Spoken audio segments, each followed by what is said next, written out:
In any survival game, inventory management is a key functionality. A good inventory system must allow you to carry enough items for building a shelter, but not too many things because it would make the inventory system unnecessary, like in a creative mode. Hi everybody, I'm Xka, and in this video I will show you the new gameplay implemented for the inventory system of my game Too Far Too Late, in which you will build a colony on the moon. In the last months, I've been working on many game features for the basic building in the game. The colonists can build basic devices and facilities to create an outpost on the moon, generate energy using solar panels, and create a breathable atmosphere to support the life inside the base. Inventory management is another big feature that will add a lot of new possibilities to the game. The colony will need to be supplied with all the food and goods to continue living and expanding. I already created a lot of different objects for the building elements that the player can choose to build, so I could reuse the same structure and some UI elements to create the basics of an inventory. Every element that the player could build now have a list of the items required to make the construction more realistic. A colonist, or even the player, will have to bring the required objects to the building location to be able to proceed with construction.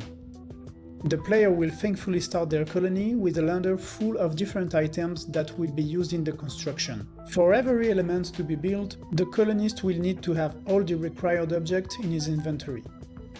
The colonist and the player has two storages, a backpack and their own hands. To make it clear to the player what's happening and which colonist is doing what, the objects transported by the colonist are rendered in their hands. Also, to easily identify and find an item, a new building element has been implemented, a crate. This crate is a basic storage and can receive a limited amount of resources. Each slot of the crate is rendered with the item in it, and to see the exact amount of each item, the player can select the crate and see it in the UI. Every inventory has its limits. For example, a colonist can handle only 2 items in his 2 hands, but he can keep more items in his bag. A crate can receive many more items, but its volume is limited. The player will need to build more crates to store bigger elements or a high number of small elements. The UI has been developed to allow the player to transfer objects between inventories and organize them using drag and drop. When moving an item to an inventory that is already full, a tooltip will display an alert to the player. With that, the player can easily find where to store a specific component and decide on what to be produced next when an item is missing. With the inventory system, the pathfinding also has been adapted to find the nearest accessible item that a colonist requires to execute a task.